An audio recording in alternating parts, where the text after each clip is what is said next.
ver.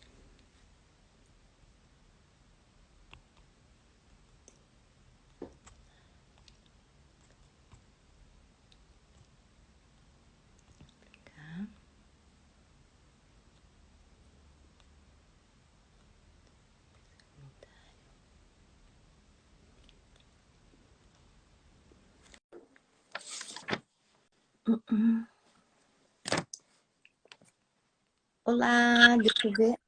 Eduardo? Oi, tudo bem? Ainda tá picotando? Não, agora melhorou. Agora tá bom, tá ótimo. Tirei a capinha assim, como é que eu vou botar? Me avisa que eu tento ver o que eu arrumo aqui. Não, tá ótimo agora. Vamos ver, deixa eu ver se o Sérgio já chegou, são 19h01. Seja bem-vindo, quem está chegando. Hoje o tema é a internacionalização de empresas familiares, um tema bastante instigante. Todos que estão chegando sejam bem-vindos. Só vamos aguardar o Sérgio chegar, que é o nosso sabatinado de hoje, né, Eduardo? Deve tá chegando. Eu já falei com ele agora há pouco. Estava se preparando. Estava se preparando. Então já deve estar entrando aí. É. E continuamos com a live. Essa live ela vai até a primeira semana de agosto, acho. Até a primeira semana de agosto. Toda quarta-feira, às 19 horas, estaremos aqui para falar dos capítulos deste livro. Aqui está o roteiro das nossas perguntas, mas seria do capítulo deste livro aqui. E foi coordenado pelo Eduardo Najar, e eu tive a alegria de escrever também um capítulo. E a cada quarta-feira nós estamos falando com um autor de um capítulo do livro. É verdade. Já estamos há um longo tempo, né? Já temos umas boas lives já, né?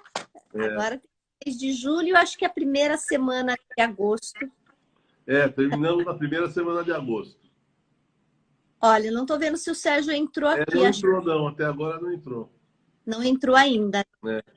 Deve estar o Roberto, que está aqui. Entrou agora. Entrou agora. Ele entrou agora? Acabou de entrar. Então, deixa eu chamar ele aqui para estar com a gente. Enviando solicitação. Sérgio, acabei de te enviar uma solicitação. Vamos ver. Pegou. Você está inclinado assim, ó. Virar? É só virar o telefone. Você tem que virar o telefone. Acho que falhou a internet dele lá. A internet tem uma arranhada aí. Sérgio, você consegue virar o celular? Agora tá ótimo. Seja bem-vindo, Sérgio. Um prazer. Super entusiasmada para a live de hoje.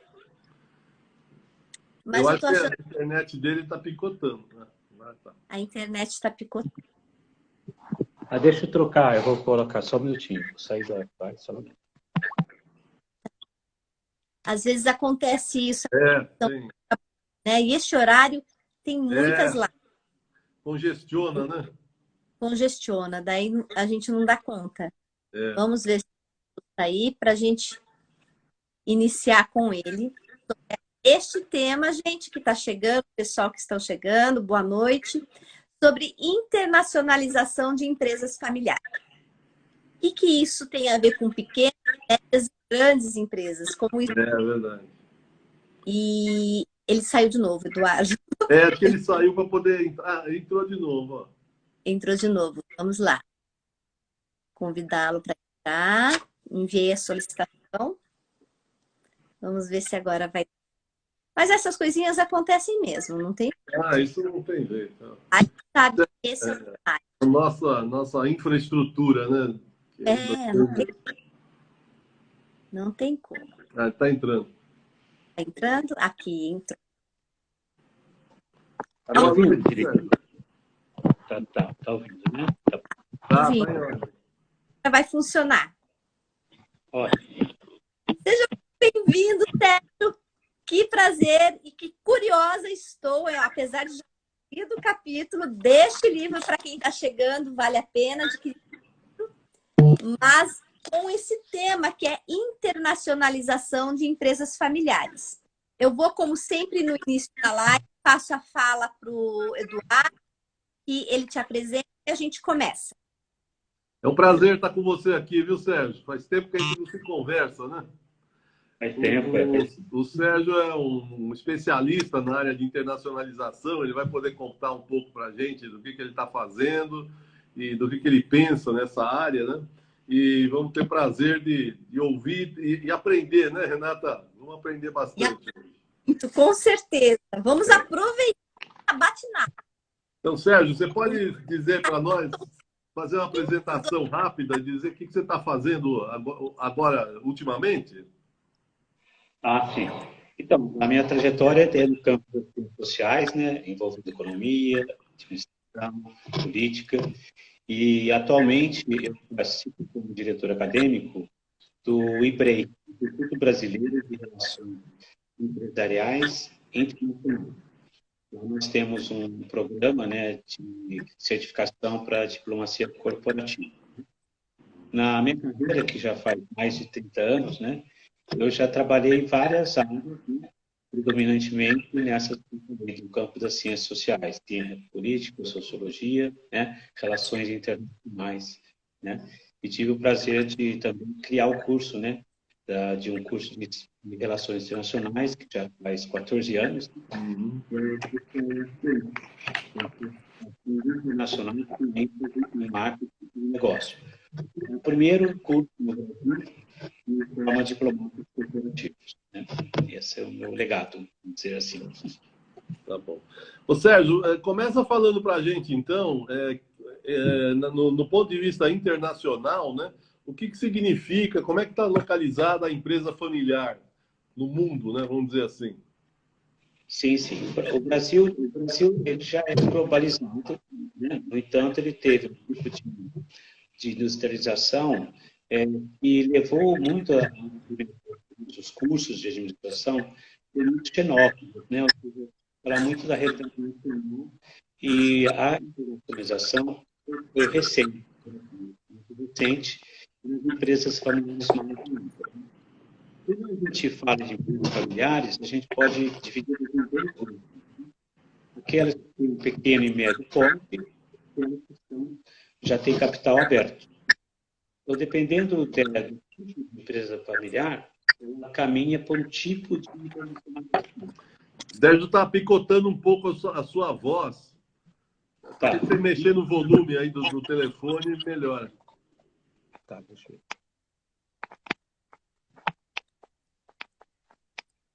Vê agora se está melhor. Está melhor, está melhor. Está melhor, né? Agora está. Tá. Então, isso que eu estava dizendo, né? Nós temos vários tipos de empresas familiares e, dependendo do tipo, você leva um tipo de internacionalização, né? A mais fácil é a exportação, né? No sentido de buscar mercados em outros países. E vai depender muito dessa empresa familiar, né? Porque às vezes tem empresas familiares que são muito centralizadas, né? Então, a inovação, a tecnologia, a busca de novos mercados passa a ser muito mais tímida, né? Devido a uma empresa ser muito conservadora, né? Agora, as empresas familiares que já têm a sua geração C, família, né? Que já busca mais inovação, já são mais influenciados, né? Pelos familiares mais novos dessa geração, elas tendem a ter mais probabilidade de ter sucesso, né? E o que traz de impactos positivos a empresa se internacionalizar, ganhar mercado no mundo todo? Quais os impactos internos, vamos dizer assim, para o patrimônio da família e para o resultado da empresa, ela se ligar a outros organismos, a outras empresas, ao mercado internacional? A gente conhece, é lógico, mas só de ouvir dizer. Você pode nos explicar melhor, né? Hoje já é uma necessidade, né? Qualquer empresa que nasce hoje já tem que pensar globalmente, né? Porque você tem um mercado que é global, né? E um fenômeno, né, da internet, do marketplace, né, facilita muito você ganhar novos mercados, né? Então, um impacto positivo é a rentabilidade, né? A lucratividade da empresa aumenta, né? O que talvez, assim, impede um pouco, tem que ter um investimento anterior, né? Um investimento anterior, principalmente no que respeito a recursos humanos, né? Porque nós temos uma tradição familiar que a gente é muito protetor dos filhos. Então, um filho e fazer um intercâmbio no outro país parece medonho, né? Mas, na realidade, essa perspectiva cultural, emocional, que vai adquirir esse jovem no exterior, ele traz para a família mais segurança para a mobilidade internacional, né?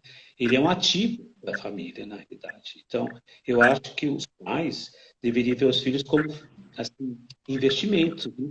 Investimento, porque às vezes até o filho às vezes, ele quer ir para fazer um intercâmbio, né? E o pai não deixa. Eu já tive várias situações dessas, porque eu trabalhava também no International Office, vinha pais que queriam vetar assim, a ida do filho para o exterior. E isso foi interessante porque eu pedia para o pai vir falar comigo. Falei assim, ó, aí eu explicava tudo, aí baixava a resistência, depois eu agradecer, porque no primeiro momento, ir para o exterior e deixar um filho de 18 anos lá em outro país, né, é uma expectativa muito grande, né? Então, as empresas familiares que têm em seu conjunto familiar jovens da geração Z, de Z para cá, são pessoas mais inovadoras, mais acessos a tecnologias, e se os patriarcas, né, tiverem um open mind, por exemplo, uma cabeça aberta, isso vai contribuir muito para os herdeiros, para a família, para perpetuar uma empresa de sucesso, né? Então, você está dizendo, Sérgio, que um dos pontos fundamentais para uma internacionalização da empresa é até mesmo que algum da família, os herdeiros, possa ter vivenciado uma experiência internacional para poder fazer esse trânsito aqui com lá fora. Seria isso. E Isso. às vezes os pais protegendo e não deixam o filho viver essa experiência internacional. Primeiro passo para uma internacionalização. Sim, porque o recurso humano é fundamental, né? E o que acontece? Quando um estudante vai para outro país, primeiro ele quebra esse mito, né? Que parece uma coisa muito distante e não é. Outra coisa, a vivência começa inconscientemente ou cotidianamente, ele começa a comparar o Brasil com o país que ele está. E ele volta mais brasileiro, né? Ele volta sem aquele síndrome do vira-lata, né? Ele fala assim, nossa, isso aqui a gente pode fazer, isso aqui a gente faria assim. Então, ele traz inovação, né? Não só no campo do exercício da tecnologia, mas também do capital cultural, né? De você, porque uma das coisas primeiras que fala assim para você fazer um produto ou um serviço, quem é esse cliente, né?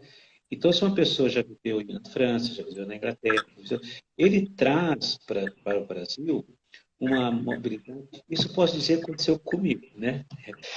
Aconteceu comigo, porque a primeira viagem que eu tive, eu tinha 35 anos. Então, foi muito tempo, já foi muito tempo atrás, né? Foi exatamente 26 anos. Mas depois eu nunca mais parei de viajar, né? E isso, quando eu fui promovido na área de diretor acadêmico internacional, eu já conhecia alguns países, né? Então, eu já fui com menos medo, fui com mais segurança, né? E tanto é que eu ganhei um prêmio de internacionalização por essa razão, né? Porque é mobilidade de jovens, e como que mobiliza jovens, mobiliza cultura também, né? E a mobilizar a cultura mobiliza a ética, regras, né? Questões de mercado. Então, é uma experiência que até eu falava assim, meu filho, a primeira coisa que eu ia fazer é ele aprender uma segunda língua, né? Uma segunda língua, não sei se infelizmente, mas tem que ser nessa ordem, né? É o inglês, o espanhol, o mandarim, árabe, né? Porque nós estamos... O Brasil, ele tem uma coisa muito boa, né? Que facilita muito as negociações internacionais, que é a nossa diversidade, né? Uhum. Então, a gente tem uma fácil adaptabilidade, né?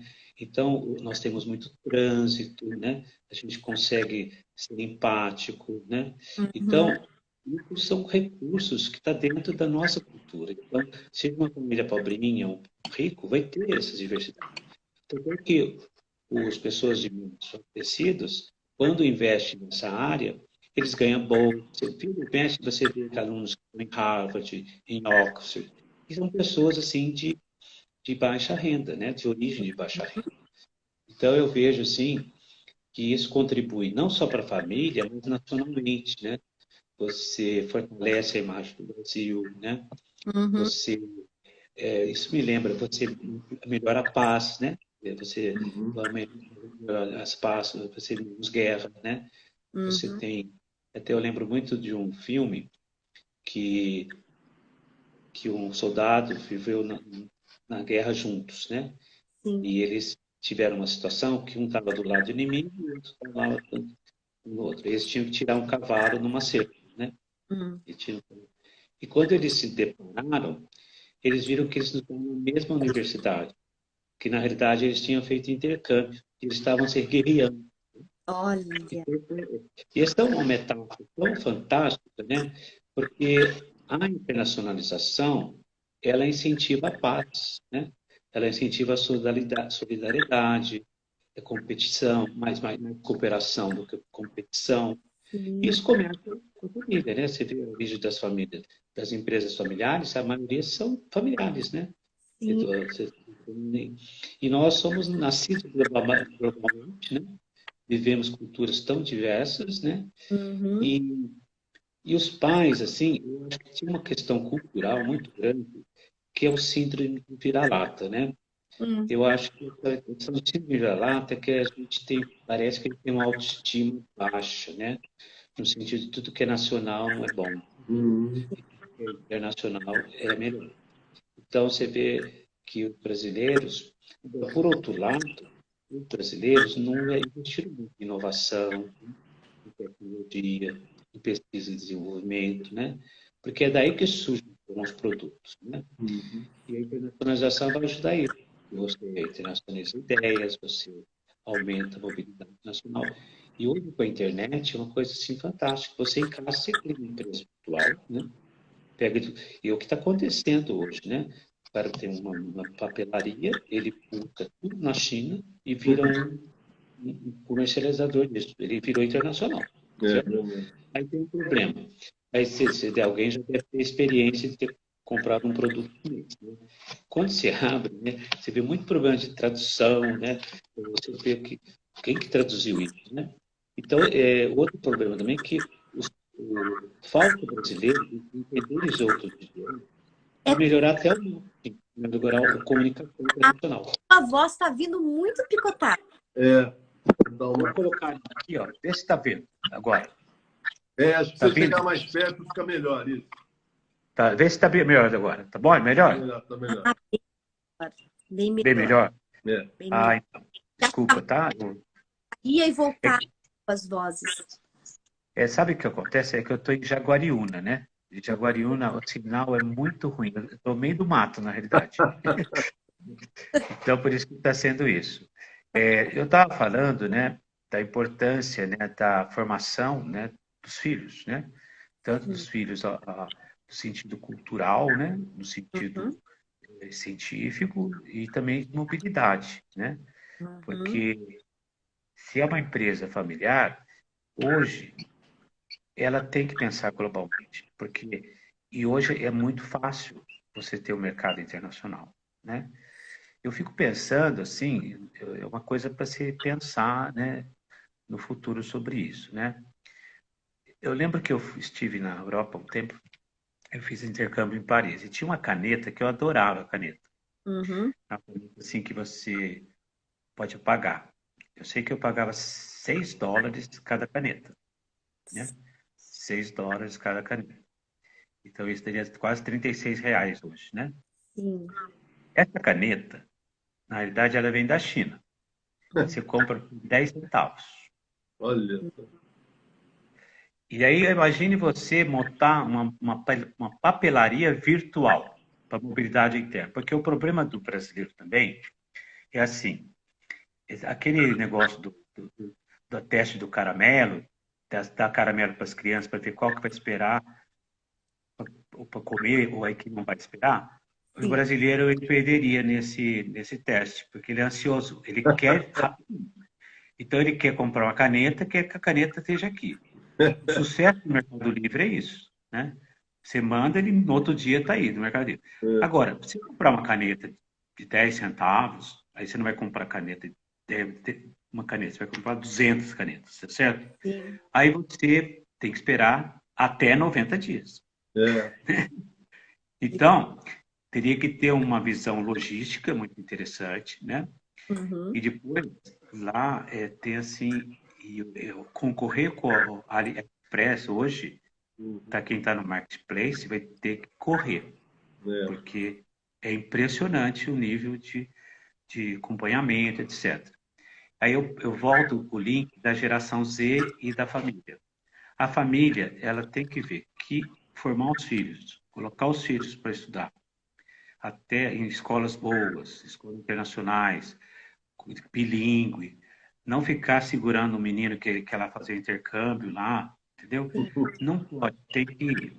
Porque esse será o futuro cara que você vale fortuna no mercado.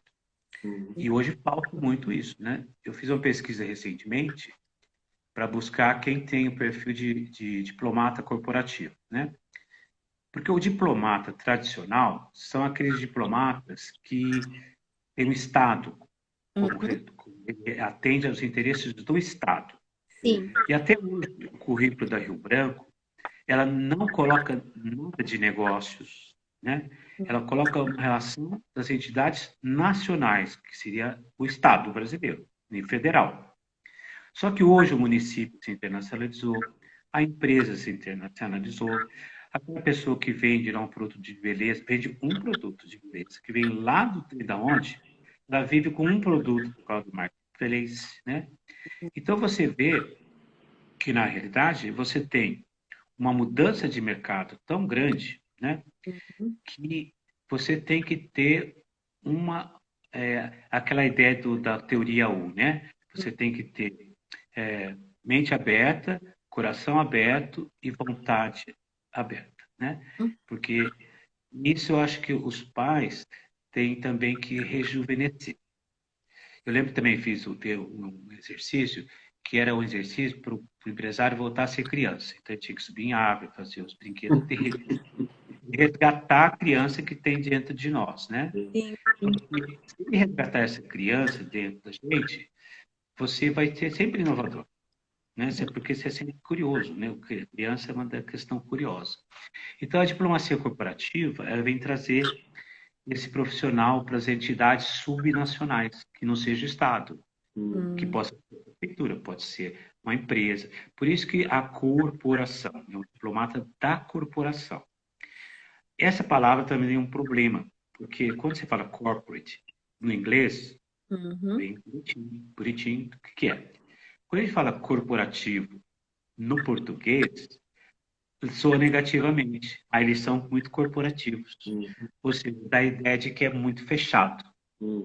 No entanto, como você se torna global, é necessário você comunicar com a palavra que mais atenda globalmente, que é o corporate.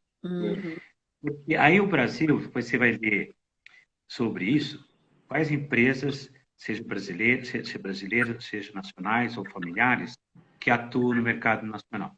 Quem é esse profissional mais adequado? Aí você fala o diplomata corporativo.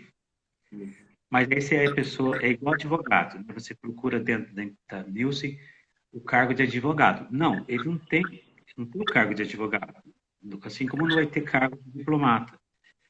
Ele tem a formação de diplomata, mas ele vai atuar na pirâmide da empresa até ser o CEO, o International Relations, né? Que é o Institutional Relations. Então, se é uma empresa familiar que ele é o dono, ele está no topo da empresa, nem que ela tenha 10, ele é o Institutional Relations da empresa, né? E se ele falar inglês, melhor ainda. Se não falar, nomeia o filho que fala inglês. Então, você tem um problema de nomenclatura. Então, quando você fala em diplomacia, você pode falar, na realidade, na teoria, a gente deveria falar para diplomacia. Sim. Porque é uma diplomacia que ela está paralela à diplomacia tradicional. Então, alguns traduzem assim, diplomacia comercial, diplomacia empresarial, diplomacia econômica, diplomacia cultural e diplomacia corporativa. Na época que eu comecei a estudar, para criar o curso, que foi em 2005, Sim. eu tive esse problema da nomenclatura. Uhum. E eu diplomacia corporativa por essa razão, de quando você comunica e fala assim, eu sou formado, eu sou especialista em diplomacia corporativa, eles entendem rapidamente, né? Então, e há um problema também quando você escolhe uma escola para o seu filho, né? Porque se você pensar bem, se você, eu quero que meu filho, ele administre uma empresa. Então eu vou colocar ele em direito, porque ele vai entender a parte jurídica, vou colocar ele em administração, que é a de organização, vou colocar ele em marketing, eu vou colocar ele em recursos humanos, vou colocar ele em logística, vou colocar ele em engenharia da produção. Você viu quanto? Vai ter que dar 10 anos de formação, 10 não, milhares de, depois 4 cursos, são 16 anos de formação para formar um CEO para a empresa dele. Uhum. Esse é o problema da formação do Brasil, dos profissionais para a internacionalização. Porque para formar um profissional de internacionalização, você tem que ter um profissional multifacetado, como se fosse aquela metáfora do brilhante, né? Tem múltiplas faces, né? Por quê? Aí você vai procurar no mercado, você vai constar um curso de direito que fala só de direito nacional, um curso de administração que fala só de administração nacional, Uhum. um curso de engenharia que fala só de engenharia nacional. Aí sobra 2 possibilidades no momento. Ele escolhe uma das áreas e joga o filho para fazer a área, ou ele escolhe um curso de relações internacionais mais o curso de administração.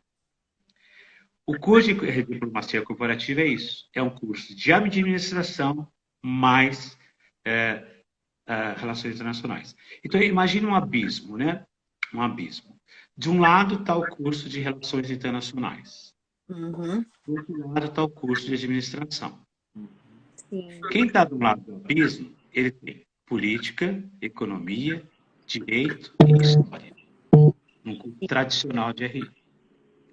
Do outro lado, está em vários cursos de administração com ênfases diferentes. Mas tem que ter o quê? Marketing internacional, logística internacional, né? Marcas e patentes, tributação internacional, finanças internacional e também a questão da documentação.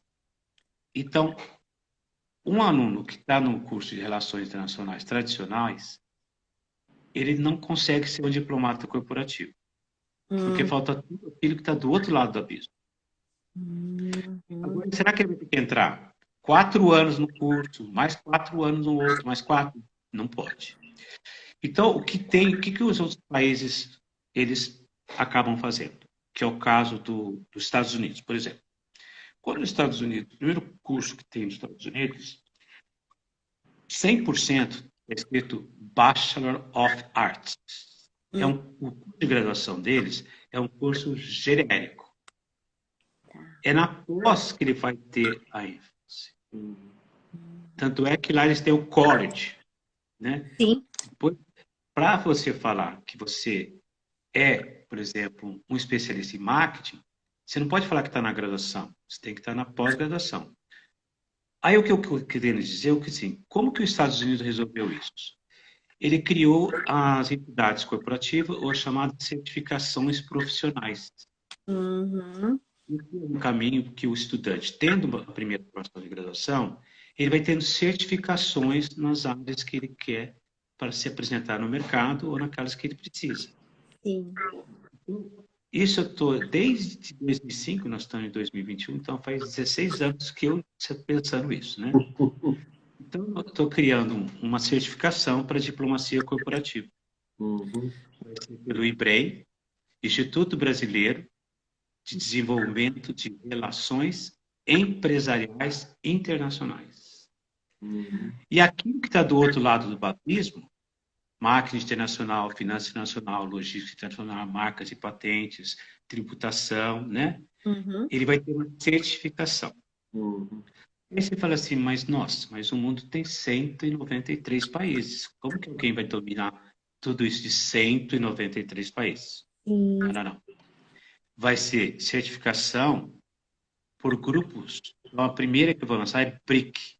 Então, alguém vai saber ser certificado para internacionalizar empresas, Brasil, de fora para dentro, Rússia, né? Índia, China e África do Sul. Então, essa formação hoje, ela é necessária porque toda empresa, se ela quiser sobreviver, ela vai ser globalizada. É aquela, que nem eu assisti uma palestra, então a moça falou assim, então procura na sua casa aí, qualquer momento, a menos de 1 metro tem alguma coisa do 3D. Eu falaria para vocês que estão em casa. Por favor, menos de 1 metro, alguma coisa veio da China. Sim. Agora, a minha preocupação também com relação a isso, mas, gente, se eu sou um vendedor de caneta brasileiro, que é a BIC, tá certo? Que a gel, que é mais gostosa de escrever e acaba rápido, é muito, muito cara. É melhor comprar da China. Tem até chuveiro, televisão, lareira, móveis vendendo pelo AliExpress. Só ter paciência e esperar 60 dias, 60, 90 dias. Isso ao mesmo tempo, uma questão interessante, mas é um momento complicado de alerta à nossa industrialização. Porque pode ter também uma desindustrialização. Né? Porque a teoria da internacionalização ela começa com o Ricardo, lá no século passado. O Ricardo, ele dizia assim, Ricardo é um economista, ele falava assim, se você quiser dar bem no mercado global, faça o seguinte, centra naquilo que você faz bem e compra do outro o que ele faz melhor que você. Sabendo dessa vez, acho que a indústria de caneta acabaria aqui no Brasil. Certo? Se todo mundo pensasse, eu gosto de caneta com gel, acaba rápido, mas custa barato na China. Entendeu? Eu já comprei. Aí eu fico assim, cada vez parece que eu estou traindo o meu país. Eu falei, nossa, estou mandando dinheiro para a China. Estou mandando dinheiro para a China. Então, e ao contrário, para mandar dinheiro para o Brasil, é que o cara começa a vender a caneta aqui dentro, está dando dinheiro para o empresário que comercializa. Né? Aí se Sérgio, fortalece. deixa eu te perguntar uma coisa. Na prática, como é que as empresas, na tua visão, como é que elas se internacionalizam? Elas têm um plano que direitinho, ou de repente a gente começa a exportar ou importar e isso vai acontecendo? Então, geralmente, ela passa por um processo, né? Ela começa, na realidade, com a exportação, né? Por quê? A exportação é de baixo risco, né? E também não tem um comprometimento muito forte em investimento, né? Então, e não sei nem comprar nenhum ativo no exterior. Então, é o que eu estou falando. Se eu quisesse abrir uma papelaria, eu ia comprar um monte de coisa que eu gosto lá. E abriria uma papelaria virtual aqui no Brasil. Chegaria no dia seguinte. Não precisaria 90 dias, porque eu comprei 200 mil canetas antes. Aí eu fiquei um ano para vender 200 mil canetas. Então, e assim, eu vou lá no Wix, monto um site, eu mesmo monto, porque o YouTube fala como você monta, né? O próprio Wix dá lá a questão de como se comercializa, cartão de crédito, boleto, ou seja, eu tenho uma livraria só de especialistas de caneta. Exportação é a melhor coisa que tem. Né? Agora, se não exporta, algo que é pior do que feito aqui. Né? Se é melhor feito aqui, não é exportação, compra daqui. O problema de comprar daqui é que nós temos uma herança lá dos 50, de 1950. Quando eu falo isso para os alunos, é muito interessante, porque eles falam assim, nossa, você vai tão recente assim. É porque, na realidade, a indústria pesada no Brasil começou em 1950. Foi com o Juscelino Kubitschek. A gente podia até dizer que o capitalismo começou no Brasil em 1950. Os investimentos anteriores eram do Estado. Até queimava o café para vender o café mais barato. Porque tem superprodução de café. A indústria era 50. 50. Aí você vê que, na realidade, você tem um período que a gente é chamada economia de substituição de importações, né? Então, a gente exportava matéria-prima, comprava garfo, colher, etc. Nós estamos tendo uma segunda onda muito mais intensiva de substituição de importação. Ou seja, o que falava assim, você vê o agronegócio no Brasil. O agronegócio é o que dá mais divisas no Brasil. Agora, tenta comprar uma geladeira brasileira. Um carro genuinamente brasileiro. Ou alguma coisa genuinamente brasileira. Você vai chegar lá dentro, vai ter matéria-prima. Vai ter matéria-prima que vem de algum lugar. Então, a gente está como fazer as duas coisas. Esse é o dilema, né? Porque nós fazemos coisas de baixo valor agregado. Né? Então, seria a gente fazer computadores, foguetes, coisas assim. Mas a gente faz muito, a gente ganha muito na miudeza, sabe? Na miudeza. Então, o que acontece? Ou você, vou lá pedir o pai do futuro, porque se eu tivesse uma indústria de caneta, como estou falando, para concorrer com a caneta que vem da China, é melhor eu fechar a indústria. Mesmo a BIC. Agora, mesmo a BIC. Porque a BIC tem caneta fantástica. Eu também uso a BIC, sem problema. Mas quanto tempo comprar uma caneta de gelo da BIC? Qual que é o valor? Pois não, estou falando muito, desculpa. Não, está sendo assim muito legal. Eu estou colocando no lugar das pessoas também que estão nos ouvindo, nos assistindo depois. Se eu pensar em empresa familiar, pequenas empresas familiares, até eu entendi aqui, falo um pouco do seu capítulo, que uns pontos principais para você fazer uma internacionalização de uma empresa de pequeno porte é ter esse preparo do herdeiro ou de alguém da empresa, de repente com um câmbio, com uma formação lá fora, que para que ele também tenha isso, ele precisa ter uma habilidade desenvolvida que é da visão e da comunicação. Não só da língua em si, como é do traquejo de poder fazer leitura do cenário, da cultura que está, porque ele vai ser o manipulador das ideias até baseada na teoria U, que é o pensar, o sentir e o agir, que é levar para realmente colocar. Quando eu penso em empresas familiares de pequeno, médio porte, quais seriam os pontos que você falasse um pouco que está nos ouvindo e que você apresenta muito bem no capítulo? Quais são os pontos que seriam considerados para fazer uma internacionalização, já considerando essa base deste profissional, a interface? Então, para impulsionalizar, por exemplo, uma empresa, porque quando se torna global e com a questão do marketplace, qual que é o grande problema? Você tem capacidade de produção de escala. Ok. Certo? Porque você não está falando você não está falando mais em marketing interno, né? Você não está falando mais da questão que se você colocar uma coisa, se o produto for bom, se ele tiver muito bem comunicado e fácil entrega, ele ganhou no mercado. Ele colocou um produto, quando ele passou 2 horas, ele vendeu, de 10 ele vendeu 1.000. E como que ele vai entregar isso? Como que você faz essa questão de estimular demanda e, ao mesmo tempo, ter a capacidade de entrega? Porque é o seguinte, o consumidor é um consumidor, assim, infiel. O que ele quer, tudo seja igual a ele. E assim, não gostei. Era para chegar no dia 2, chegou no dia 3.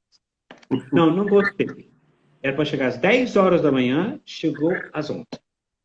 Então, é essa coisa da economia de escala, porque é muito importante. E isso é muito que produz produtos intermediários e bens finais. Tem que ter escala. Outra coisa que ele tem que levar em consideração, que se ele quiser fazer, por exemplo, uma coca, um refrigerante, 2 litros para o Japão, Sim. você pergunta, fala assim, você mediu o tamanho médio da mão do japonês? Porque ele não vai conseguir pegar a Coca-Cola ou o refrigerante. Né? Então, você tem que ir de acordo com o público destinatário e também com a empresa. Né? Outra coisa, você tem competências internacionais? Ficou muito comum hoje uma palavra chamada invoice, né? Por causa da CPI. Né? Invoice, na verdade, é um documento internacional entre duas pessoas. Então, se a gente fala assim, que ele tem competência para atuar no mercado internacional, primeira coisa, né? Fazer um contexto. Né? Primeira coisa, como que é legislado o mercado? Lá, se você vai vender pirulito, como que tem que ser o pirulito lá? Porque lá, pirulito, devido à cultura obcecada dos genes, não sei de onde, do DNA, eles têm alergia a X. E o seu pirulito tem exatamente esse componente. Tá vendo? Então, você vê que a exploração você tem que ter. De onde você vai, você tem que ter competência. Por exemplo, a pessoa, por exemplo, despachar, eu vendi lá para o Japão, mas eu vou fazer para levar até lá, né? Eu tenho que ter o porto, vai ter avião, e como que vai? Que documento que eu tenho que fazer? Nossa, eu vou ter que escrever em japonês, vou ter que ter uma bula lá, vou ter que contratar uma pessoa que sabe traduzir bem para o japonês. Tá vendo? Começa a ter um monte de situações, né? Que são coisas econômicas, né? Falar assim, que nem você fazer consultoria para o exterior, né? Quando você fala assim, é 10 euros só agora. O cara falou assim, nossa, 10 euros? Mas 10 euros aqui são 60 reais. Então, a precificação é outra coisa. Né? Na realidade, são fatores que interligam, né, Sérgio? E os principais fatores que eu estou, no meu entendimento, até por conta da tua fala, é adequar-se aos clientes de fora. E para isso eu tenho que dar um cenário de cultura, para poder você deu o exemplo da garrafa e da mão do japonês, como você entender qual é a demanda e qual a capacidade de absorção daquilo que você está oferecendo, né? Então, para você ver uma coisa interessante. Isso você aprende muito lá no marketing, né? Os PPPPP, né? Até o P de pessoas, né? Algumas formações feitas no Brasil, administração, contabilidade, direito, elas não podem, porque nós temos que respeitar um currículo que é nacional, o MEC. O MEC mudou por 25, 10. O curso de economia demorou 20 anos para mudar o curso de economia. Uhum. Quais instituições conseguem fazer isso e entregar um profissional deste mercado global? Há instituições que vão oferecer curso que tenham mais de 2.700 horas. Porque você tem que atender 2.700 horas o que o governo quer. Então, aqui você quer marketing, inglês, espanhol, logística internacional? Pode colocar. Mas você tem que colocar 2.700 do governo. Qual vai ser o preço dos cursos? Porque ele vai ter que ter... Eu lembro que quando eu criei o curso em 2005, eu tinha 4.125 horas. Aí ia ficar um absurdo de curso, de valor, né? Aí o curso passou para 3.800 horas. E está até hoje. Isso que legal, isso que me satisfaz muito, né? Tudo que eu fiz lá está tudo bonitinho, está tudo igualzinho. Então, você vê que lá em 2005, a gente já viu aquilo. Então, o curso, ele fala português, ele tem aula em inglês, tem aula em espanhol. Porque o problema de saber inglês não é o problema de saber inglês, o problema é da compreensão do inglês, é igual ao português. Muitos brasileiros, eles leem, mas não sabem interpretar. Então, quando você fala dessa questão, desse livro, né, Renata, da questão do aspecto, é como se você pegasse o ser humano e começar a ver quais características humanas. O ser humano é um ser econômico. Ótimo, o japonês é um ser econômico, o inglês também, e o brasileiro também. Eles têm coisas diferentes. O ser humano é um homo político. Ah, sim, é político. O brasileiro é político, o japonês é político e o canadense é político. Ah, vai fazer alguma coisa no Canadá que não seja contra o meio ambiente. Não vão comprar. Né? Então, você vê que você tem que buscar economia de escala, como eu disse. Né? Uhum. Você também pode acontecer, aí tem uma coisa interessante que eu pesquisei. Né? A gente podia, por exemplo, predizer, ou seja, dizer por antecipação qual empresa familiar terá mais sucesso ou qual empresa familiar terá menos sucesso na internacionalização? A gente Uhum. pode predizer isso? Alguns teóricos dizem que sim, né? Adivinha o que sai primeiro? A intensidade das viagens internacionais. Seja de férias com seus filhos, certo? Tem muitos brasileiros que na viagem que voltou descobriu um negócio, porque lá brincando lá num parque descobriu lá um negócio e trouxe a ideia e internacionalizou por causa de uma viagem. Sim. Né? Então, assim, viajar é uma aventura, é maravilhoso. Agora, a diferença entre um bom viajante é aquele que foi com a mochila vazia e voltou com a mochila cheia. Sim. Mesmo que seja no limite da alfândega, certo? Você, aquele creme é bom, vamos usar. A gente é uma indústria de creme, vamos ver o que ele tem de diferente, né? Isso. Aí vem o chamado lá, né? A questão de você poder. Aí lembra até o Chacrinha, né? A ideia da criatividade. Qualquer coisa nova, ela não é totalmente nova. Ela sai de algum lugar. Ela se torna nova porque ela tem outras características. Né? Por Isso. isso que fala tanto do benchmark. Sérgio, Né? Sérgio, deixa eu te fazer uma pergunta. As empresas familiares de outros países, né? Elas têm interesse em se internacionalizar também? Tem. Ou Tem isso é muito coisa... interesse. Eu estou vivendo uma experiência atual de uma instituição de ensino que quer vir para o Brasil. Né? E qual o primeiro impedimento que uma empresa tem quando chega no Brasil? É o governo. A legislação. Nós temos um Estado muito presente em coisas que não deve e onipresente onde deveria estar. Ele é onipresente onde ele deveria estar. Sim. O que acontece? A legislação é muito medonha, né? Então, o que acontece? Se você quiser trazer algo de outro país, até mesmo com a questão da universidade, também é um problema, porque às vezes tem uma proposta de dupla certificação, Uhum. sem autorização de MEC, ou se você não tiver uma avaliação 4 ou 5, você não consegue. Você tem questão do meio ambiente. Hoje, uma coisa muito forte do meio ambiente. O meio ambiente ainda é muito incipiente no Brasil. Então, a primeira coisa que às vezes vai é o selo tal. Por exemplo, essa instituição que quer vir no Brasil, ela quer vir no Brasil, mas ela não quer o MEC. Né?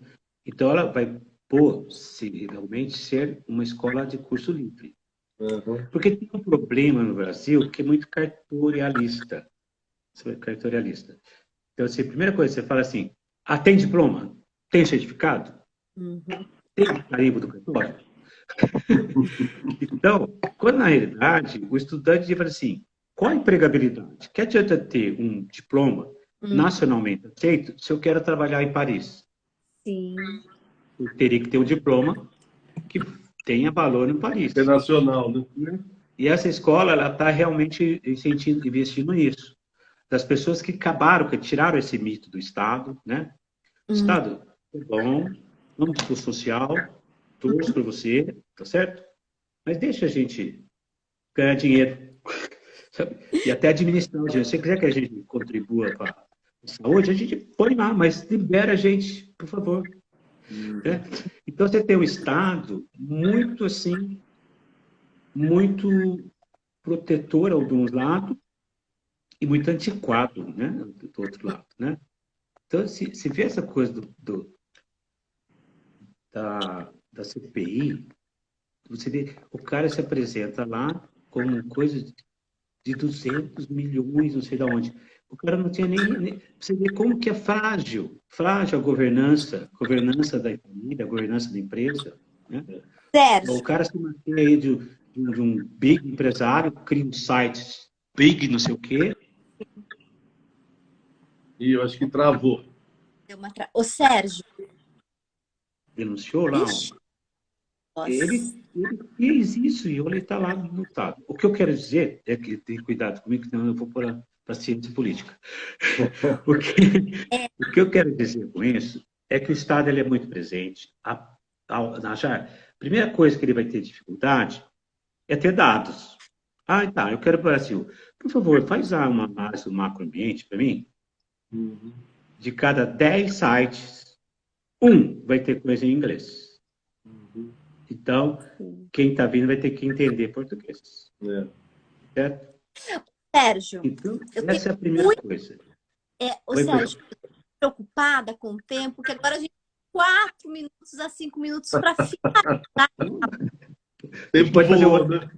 É uma imensidão de perguntas que eu tinha aqui, que o tempo é uma sabedoria tão gostosa de a gente estar ouvindo, que a gente vai se envolvendo. É verdade. Numa aula.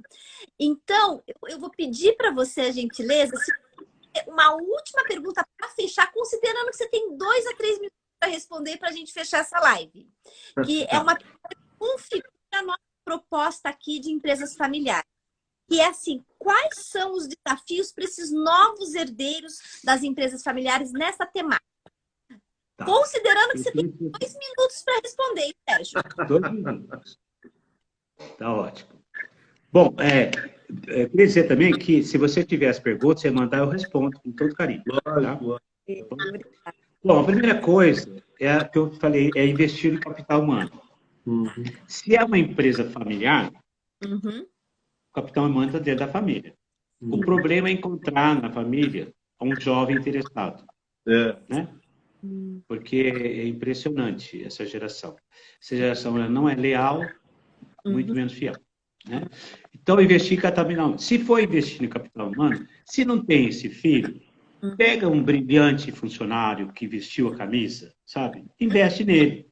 Pode estudar inglês, vai fazer o curso de marketing. Ah, a gente não sabe exportar? E hoje não precisa mandar fazer graduação. Faz no Senac, faz no Sebrae, falar na Fundação Dom Cabral, com 60 horas. Olha, vou exportar pirulito. Então, vai aprender lá como que tem que ter a documentação para pirulito. Pega o funcionário, dá uma bolsinha para ele, vai ficar feliz, vai se fidelizar alguma coisa. Capital humano. Outra coisa, para trabalhar internacionalmente, envolve fatores emocionais e afetivos. Você percebe quando alguém tem essa vocação. Se você perguntar quando é a primeira opção em relações internacionais, o estudante vai responder, eu gosto de viajar. Então, geralmente, quem gosta de viajar não tem medo, busca a diversidade, transporta a barreira do idioma, ou seja, ele tem atitude. Então, não adianta eu ter um cara que ele é brilhante em finanças, brilhante em tributos, brilhante em exportação, mas é tímido, tem medo de tudo, não comunica bem. Então, tem que ter um conjunto de fatores, né? Habilidades, atitudes. Outra coisa, contratar as pessoas nascidas de 90 para cá. Tudo bem. 90 para cá. Por quê? É a geração Z. Né? Nós estamos fechando. Mais familiarizada com tecnologias digitais. É uma geração antenada, dinâmica e tecnológica. Tá ótimo. Muito obrigada. Foi muito legal. Para passar, gratidão mesmo. Acho que foi um aprendizado. Foi muito bom. Parece que foi pouco tempo, né? Voou, né? O tempo voou hoje, né? Mas eu acho assim, você pode depois... Tá. Viu? Se você tiver um tema recorrente, a gente pode fazer uma vídeo, uma live. Faremos outra, se Deus quiser. Foi muito ilustrativo, viu, Sérgio? Foi muito bom. Tem resposta. A gente faz E se você mandar para mim, eu respondo. Lógico. Direitinho. Fazer isso. Muito obrigada. Obrigada, Eduardo. Obrigado, viu? Obrigado, Sérgio. Foi muito bom. Obrigado. Gostei, viu, também. Obrigado. Quarta-feira, às 19 horas, nós temos um outro tema, que é um outro capítulo do livro. Aguardamos vocês aqui. Ok? Obrigado, gente. Até mais. Obrigado, Sérgio. Valeu. Tchau, Renata. Obrigado. Tchau. Tchau.